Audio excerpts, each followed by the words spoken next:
ஜெய் விஜயம். ஜெய் விஜயம்னு எதுக்கு டைட்டில் வச்சோம்னா, ஆக்சுவலி என் பேர் ஜெய், விஜயம்னா வெற்றி. அதே ஒரு பாசிட்டிவாக இருக்கணுன்றதுக்காக தான் ஜெய் விஜயம்னு வச்சேன். நான் இதுக்கு முன்னாடி அமைச்சர் ரிட்டர்ன்ஸ்னு சொல்லி ஒரு படம் பண்ணேன், பெரிய பட்ஜெட்டில். கேமராவுக்கு வந்து ஒரு நாளைக்கு 36,000, லைட்ஸ் பில்லு எக்கச்சக்கமான லட்சங்கள் வந்துச்சு. கதை வந்து முக்கியம். அதாவது நான் மற்ற படங்களை சொல்லாமல் நான் நடித்த படமே சொல்கிறேன். இதுக்கு முன்னாடி நிறைய படங்கள் பண்ணியிருக்கேன். அந்த படங்கள்லாம் வந்து பார்க்கறதுக்கு ரிச்சாக இருக்கும், நிறைய ஃபேமஸ் ஆக்டர்ஸ் இருப்பாங்க. ஆனால் கதை வந்து மக்களை போய் சேரலை. ஸோ நிறைய பேர் எனக்கு என்ன சொன்னாங்கன்னா, ஜெய் ஆகாஷ் நீங்கள் பார்க்கறதுக்கு ஹீரோமாக இருக்கீங்க, நல்லா ஆக்ட் பண்ணுறீங்க, நல்ல கதையை வந்து செலக்ட் பண்ண சொன்னாங்க. ஸோ நானும் நிறைய கதையில் கேட்டேன், எதுவுமே வந்து வித்தியாசமாக இல்லை. எனக்கு வந்து சின்ன வயசுலேருந்தே எனக்கு சினிமான்னா பைத்தியம்.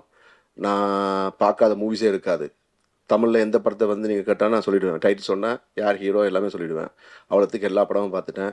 வேறு லாங்குவேஜ், தெலுங்கு, மலையாளம், கன்னடம், ஹிந்தி, இங்கிலீஷ் எல்லாமே பார்த்துட்டேன். கேட்ட கதைகளில் வந்து எனக்கு எப்படின்னா, நான் ப்ரொடியூஸ் பண்ணுறதுக்கு இப்போ வேற ஒரு ப்ரொடியூசருக்கு வந்து அந்த கதை பிடிச்சிருந்தா அவங்க தான் பணம் போடுறாங்க. ஸோ என்னோட அவங்களுக்கு அக்கறை ஜாஸ்தியாக இருக்கும். ஸோ அவங்க வந்து டெஃபினட்டாக ஒரு நல்ல கதையை செலக்ட் பண்ணுவாங்க. நான் வந்து நான் எதிர்பார்க்குற சம்பளம் கொடுத்து நடிச்சுட்டு போயிடுவேன். பட் நான் ப்ரொடியூஸ் பண்ணணுன்னா, ஏன்னா நான் என் கேரக்டர் எப்படின்னா, யாராவது கஷ்டப்பட்டால் எங்கிட்ட இருக்க பணத்தையெல்லாம் கொடுத்துருவேன். ஆனால் நான் வந்து ஒரு பைசா கூட வேஸ்ட் பண்ண மாட்டேன். என்னை யாராவது 1 ரூபி ஏமாத்தினவங்க எனக்கு பிடிக்காது.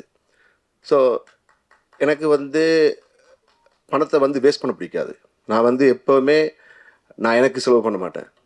மற்றவங்களுக்காக வந்து நான் கொடுப்பேன், எனக்கு நான் செலவு பண்ண மாட்டேன். இப்போ நீங்கள் பார்த்தீங்கன்னா, நான் ப்ரொடியூஸ் பண்ண இந்த ஜெய் விஜயம் படம், இதுதான் நான் ஃபஸ்ட்டாக ப்ரொடியூஸ் பண்ணுற படம். அதுக்காகத்தான் ஜெய் ஆகாஷ் ஃபிலிம்ஸ்னு டைட்டில் வச்சுருக்கேன். நான் நடித்த படங்கள்லேயே கம்மியான பட்ஜெட்டுன்னா இந்த படம் தான். பட் ஆனால் நான் அதிகமாக பணம் கொடுத்தது இந்த படத்தோட மூலக்கதைக்கு. இதில் நடித்த ஆர்டிஸ்ட் எல்லாருக்குமே நான் என்னுடைய மனமார்ந்த நன்றியை தெரிவிச்சுக்கிறேன். ஏன்னா அவங்க யாருமே சம்பளம் வாங்கலை, இன்க்ளூடிங் ஹீரோயின் அக்ஷயா கண்டமுத்தன். இப்போ விஜய் டிவி ஆஹா கல்யாணத்தில் வந்து மெயின் ஹீரோனாக பண்ணிகிட்ருக்காங்க. அவங்கள நான் தான் இன்ட்ரடியூஸ் பண்ணேன் அமைச்சர் ரிட்டர்ன்ஸ் படத்தில்.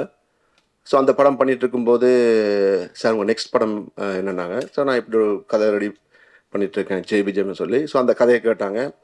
கேட்டோடனே, சார் சூப்பராக இருக்குது சார் கதை, நான் இதில் ஆக்ட் பண்ணேன்னாங்க. அப்போ நான் என்ன சொன்னேன்னா, என்னால் வந்து ஆர்டிஸ்ட்டுக்கெலாம் சம்பளம் கொடுக்க முடியாது. நான் வந்து இந்த கதைக்கே நிறைய பணம் கொடுத்துட்டேன். ஸோ இந்த கதையை வந்து நான் ரைட்ஸ் வாங்கிறதுக்கு நிறைய பணம் செலவழிச்சிட்டேன். ஏன்னா கதை தான் முக்கியமாக இருக்குது. ஆர்டிஸ்ட் வந்து இந்த படத்துக்கு எந்த ஒரு இமேஜும் இல்லாத ஆர்டிஸ்ட் தான் தேவை. அதாவது நியூ கமர்ஸ்னால் நல்லாயிருக்கும். ஸோ நான் நியூ கமர்ஸ் தான் போடுற பிளான்னா, இப்போ சார் நானும் நியூ கமர் தான் சார், என்ன நடிக்க வைங்கன்னாங்க.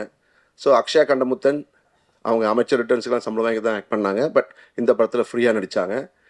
மற்ற அக்ஷயா, குட்டி அக்ஷயா எல்லாருமே இந்த படத்தில் நடித்த எல்லாருமே ஃப்ரீயாக தான் ஆக்ட் பண்ணாங்க. ஏன்னா எல்லாருக்குமே கதை பிடிச்சிருந்துச்சு. எல்லாருமே இந்த படத்தில் ஒரு அவங்களும் ஒரு இதாக இருக்கும்னு சொல்லி, ஒரு பார்ட்டிசிபேட் பண்ணணும்னு சொல்லி எல்லாருமே பண்ணாங்க. ஸோ கதை வந்து டெஃபினட்டாக சொல்கிறேன், புதுசாக இருக்கும். என்னால் இப்போ அந்த படத்தோட நான் எந்த படத்துலேருந்து அந்த மூலக்கதை எடுத்தேன், அது ஒரு ஃபாரின் ஃபிலிம், அதை வந்து இப்போ சொல்ல முடியாது. டெஃபினட்டாக படம் ரிலீஸ் ஆனதுக்கப்புறம் நான் வந்து சொல்லுவேன் அந்த கதை. ஸோ இந்த படத்தில் வந்து அதிகமாக செலவழித்தது வந்து அந்த ரைட்ஸை வாங்கிறதுக்கு. மற்றபடி மேக்கிங்கெல்லாம் என்ன தேவையோ, அதாவது கதைக்கு என்ன தேவையோ, படம் பார்க்கும்போது அது ஒரு ரியாலிட்டியாக இருக்கணும். ஒரு மலையாள ஃபிலிம்ஸ் எப்படி இருக்கிறாங்களோ அதே மாதிரி எடுக்கணும்னு சொல்லி ஆசைப்பட்டேன். ஏன்னா அவங்க வந்து ரொம்ப இப்போ at present I am very Impress with Malayalam films. அவங்க வந்து டிஃப்ரெண்டாக திங்க் பண்ணுறாங்க, ரொம்ப லைவ்லியாக இருக்குது. ஸோ ஒரு படம் வந்து பார்க்கும்போது வந்து தேவையில்லாத எதுவுமே நாங்கள் பண்ணல. ஸோ கதைக்கு அடுத்ததாக நாங்கள் அதிகமாக செலவழித்தது இதில் வர்ற ஒரு முக்கியமான ஒரு பேய்க்காக வந்து, அது பேய்னு சொல்ல முடியாது, ஒரு ஆத்மா. அந்த ஆத்மாவை வந்து எப்படி காட்டலாம், அதாவது இது வரைக்கும் எல்லா சினிமாலையும் காட்டிட்டாங்க. பேய்க்கு வந்து ஒரு உருவம் கொடுப்பாங்க, அது வந்து பயப்படுத்துது. ஆனால் இதில் வந்து பேய் ஒரு ஸ்மோக், அதாவது ஒரு புகையாகவே வந்துட்டுருக்கோம் படம் ஃபுல்லாக, பிகினிங்லேருந்து எண்டு வரைக்கும் வரும். அது ஹீரோவை வந்து கைட் பண்ணும். ஹீரோ வந்து தன்னுடைய பொண்ணை காப்பாற்றுறதுக்கு வந்து அது கைட் பண்ணும். ஆனால் இதில் வந்து ஒரு பெரிய ட்விஸ்ட் என்னென்னா, ஹீரோவே அந்த பொண்ணை கொலை பண்ண வந்தவன் தான். ஸோ அப்படிப்பட்டவன் வந்து எப்படி இந்த பொண்ணை காப்பாற்ற போகிறான், இது வந்து நாங்கள் ட்ரெயிலர் காட்டிட்டோம். பட் மெயின் இதை வந்து என்னால் இப்போ சொல்ல முடியாது. ஆனால் இதை விட ஒரு பெரிய ஒரு சஸ்பென்ஸ் இந்த படத்தில் இருக்குது. It's a suspense thriller. அது ஒரு ஹாரரோட இருக்கும் இந்த படம். ஸோ அந்த ஸ்மோக் சிஜி பண்ணுறதுக்கு நிறைய டைம் அண்ட் நிறைய மணி ஸ்பெண்ட் பண்ணியிருக்கோம். மற்றபடி என்னுடைய டெக்னீஷியன்ஸ் எல்லாருமே ஒரு ஸ்ட்ரகிளிங் டெக்னீஷியன்ஸ்.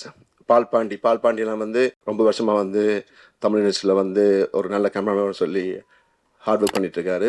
ஸோ பால் பாண்டிக்கு வந்து சொன்னேன், எனக்கு இந்த மாதிரி தான் வேணும், இந்த மாதிரி லைட்டிங்ஸ் தான் வேணும், எனக்கு எப்படி தேவையோ. ஸோ அந்த வீடியோஸ் வந்து நான் வேறு ஃபாரின் ஃபிலிம்ஸ் வந்து காட்டி எனக்கு இந்த மாதிரி இருக்கணும் ஆனால் அவரால் முடிஞ்ச அளவுக்கு அவர் வந்து லைட்டிங் பண்ணி எனக்கு ஹெல்ப் பண்ணார். அப்புறம் எடிட்டர் மணிகண்டன், ஒரு ஏற்கனவே ஒரு படம் பண்ண எடிட்டர். அவர் வந்து டைரக்ட் பண்ண படம் அவர் எதிர்பார்த்த அளவுக்கு சக்ஸஸ் ஆகலை. ஸோ அவர் என்கிட்ட ஆக்சுவலி எனக்கு கதை சொல்ல வந்தார் ஒரு படத்துக்காக, என்னை ஹீரோ வச்சு படம் பண்ணதுக்காக. அப்போ நான் என்ன சொன்னேன்னா, டெஃபினட்டாக இந்த ஜெய் விஜயம் படம் சக்ஸஸோ என்னவோ ரிலீஸ் ஆனதுக்கப்புறம் பணம் தரும், அந்த நம்பிக்கை எனக்கு இருக்குது. அது எப்படின்னா, இந்த படத்தை வந்து தியேட்டர்ஸில் ரிலீஸ் பண்ணுறோம். சப்போஸ் தியேட்டர்ஸில் வந்து பிக்கப் ஆகலைன்னா எங்கள் ஆப் இருக்குது, ஏக்யூ மூவிஸ் ஆப். அதில் உலகம் பூரா ரிலீஸ் பண்ண போகிறோம். பார்க்கறதுக்கு ஒன்லி 50 ருபீஸ் தான். அது டெஃபினட்டாக என் ஃபேன்ஸ் வேர்ல்டு வைட் இருக்காங்க, 3 லட்சம் பேர் இருக்காங்க. ஸோ அவங்க பார்த்தாங்கன்னா நான் போட்ட படத்தோட கொஞ்சம் எக்ஸ்ட்ரா வந்துடும். நான் டெஃபினட்டாக அவனை வச்சு படம் பண்ண சொல்லியிருக்கேன். ஸோ அவர் இந்த படத்தில் வந்து எனக்கு ஒரு கோடேட்டர் மாதிரி எடிட்டராக வந்து ஹார்ட் ஒர்க் பண்ணார். ஸோ இந்த மாதிரி ஒரு அப்கமிங் அண்ட் ஸ்ட்ரகிளிங் டெக்னீஷியன்ஸ் அவங்கள வச்சு தான் இந்த படத்தை நான் பண்ணியிருக்கேன். ஏன்னா இந்த படம் வந்து ஜெயிச்சிச்சுன்னா எல்லாருக்குமே ஒரு லைஃப் கிடைக்கும். மைக்கேல் அகஸ்டினை பற்றி ஏற்கனவே சொல்லிட்டேன். மைக்கேல் அகஸ்டின் கூட வந்து ஒரு ஃபேமஸான ஒரு நிறைய டிவி சேனல்ஸில் வந்து சாம்பியனாக வந்த ஒரு காமெடிக்கு மிமிக்ரி மன்னன்.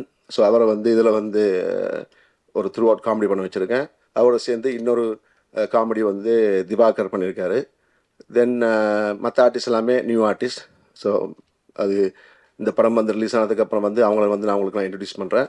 இந்த படத்தை வந்து 29th இந்த மந்த் 29th வந்து நாங்கள் ரிலீஸ் பண்ணுறோம், கன்ஃபார்மாக ரிலீஸ் பண்ணுறோம். ஏன்னா இதுக்கு முன்னாடி எப்படின்னா வந்து வேறு ப்ரொடியூசர்ஸ் போது நான் ஒரு ஹீரோவாக இருக்கும்போது என்னால் கேரண்டி பண்ண முடியாது. ஏன்னா நான் ஹீரோவாக நடித்தேன், நான் தெலுங்கில் பிஸியாக இருக்கும்போதே நான் தமிழில் பண்ணி ஆகணும்னு சொல்லி கஷ்டப்பட்டு டே அண்ட் நைட் அங்கே தெலுங்கு நடித்து தமிழ் நடித்து பண்ண படம் தான் ராமகிருஷ்ணா. அந்த படமே ஒரு பெரிய ப்ரொடியூசரு சிவசக்தி பாண்டியன் சார், காதல் கோட்டை, கண்ணெதிரி தூண்ட பண்ண ஒரு ப்ரொடியூசராலே வந்து சொன்ன டேட்டுக்கு படத்தை ரிலீஸ் பண்ண முடியலை. கடைசியாக வந்து நான் அந்த படத்துக்கு ஹார்ட் ஒர்க் பண்ணேன். ஏன்னா அந்த படத்தை நான் வந்து ரிலீஸ் பண்ண அவசியமே இல்லை. ராமகிருஷ்ணா படத்தோட ப்ரீவியூ வந்து பார்த்த உடனே எனக்கு ஒரு 40 படம் வந்துருச்சு அந்த டைம். உங்களுக்கு எல்லாருக்குமே தெரியும், 2004 2005 வந்து நான் நிறைய படங்கள் பண்ணேன். அதில் வந்த பணத்தை வச்சு, ஏன்னா அவ்வளோ படம் எனக்கு எதுக்கு வந்துச்சுன்னா ராமகிருஷ்ணன் படத்தோட ப்ரிவியூ பார்த்தபடியாக தான். ஸோ அந்த படம் வந்து ரிலீஸ் ஆகணுன்றதுக்காக நான் வந்து பயங்கர பிஸியாக இருந்தேன். அந்த நேரத்தில் ஒரே நாளில் 3 ஷூட்டிங் பண்ணிட்டு இருந்தேன். குருதேவா, அமுதே, காற்றுள்ள வரையெல்லாம் வந்து 3 நைட்ஸ் டே அப்படி கண்டினியூவாக பண்ணி கூட எனக்கு நிறைய பேர் சொன்னாங்க. அப்போ என்னுடைய அப்போ பாய்ஸ் ஃபேன்ஸ் கிளப் இருந்துச்சு, கேர்ள்ஸ் ஃபேன்ஸ் கிளப் இல்லை, பாய்ஸ் ஃபேன்ஸ் கிளப். ஸோ அந்த பாய்ஸ் ஃபேன்ஸ் கிளப்போட பிரசிடன்ட் வந்து எனக்கு என்ன சார் நீங்கள் தான் பயங்கர பிஸியாக இருக்கீங்களே, ஏன் சார் இந்த படத்தை வந்து நீங்கள் ரிலீஸ் பண்ணுறதுக்கு இவ்வளோ பணத்தை போடுறீங்கன்னா?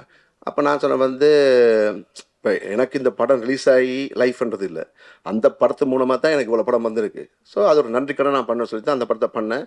அப்படி இருந்து அந்த படம் வந்து ரிலீஸ் டேட்லாம் தள்ளி போச்சு. ஸோ ஒரு பெரிய ப்ரொடியூசரால் வந்து சொன்ன மாதிரி பண்ண முடியலை. இப்போ பார்த்தீங்கன்னா இப்போ பண்ணுற சில படங்கள்லாம் நான் இதுக்கு முன்னாடி பண்ண படங்கள் சில படங்கள் சொல்ல விரும்பலை, பேர் சொல்ல விரும்பலை, சொன்ன டேட்டுக்கு வந்து வர்றதில்லை.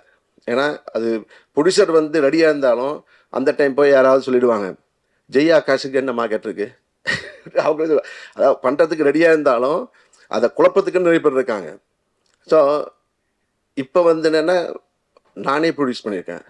ஸோ என் கையில் இருக்குது இந்த படம், என்னால் கன்ஃபார்மாக இந்த படத்தை ரிலீஸ் பண்ண முடியும். அது எத்தனை தியேட்டர்ஸோ நோ ப்ராப்ளம். ரிலீஸ் ஆகலையா சிம்பிளாக வந்து சொல்லிவிடுவான், ஆப் இது ஆண்ட்ராய்ட் ஃபோனுன்னா கூகுள் ப்ளேலேருந்து டவுன்லோட் பண்ணிக்க, ஆப்பிள் ஃபோனுன்னா ஆப்பிள் ப்ளே ஸ்டோர்லேருந்து டவுன்லோட் பண்ணிக்கணும். உலகத்தில் எந்த மொழியில் இருந்தாலும் இந்த படத்தை அவங்க நினைச்ச நேரம் பார்க்கலாம். ஸோ டெஃபினட்டாக இந்த படம் 29th ரிலீஸ் ஆகுது. அதுக்கு மெயின் உங்கள் சப்போர்ட் தேவை. ப்ளஸ் ஷோ ஒன்று நான் போடுவேன், ரொம்ப நம்பிக்கை இருக்கேன் படத்து மேலே. நீங்கள் வந்து எங்களை ஆதரிக்கணும். ஸோ இந்த படம் வந்து ஜெயிச்சிச்சுன்னா டெஃபினட்டாக ஒரு ஸ்டோரி தான் மெயின். அதை வந்து மக்கள் ப்ரூவ் பண்ணிட்டாங்க. நீங்கள் எவ்வளோ பெரிய பட்ஜெட்டில் படம் எடுத்தாலும் கதை இல்லாட்டி பார்க்க மாட்டாங்க. ஸோ அந்த கதையை நம்பி எடுத்திருக்க இந்த ஜெய் விஜயம் படம் வந்து மிகப்பெரிய வெற்றியோட நம்பிக்கை எனக்கு இருக்குது. அதுக்கு வந்து உங்கள் சப்போர்ட் எனக்கு தேவை, மீடியா அண்ட் மக்கள். Please give and support our film. Thank you.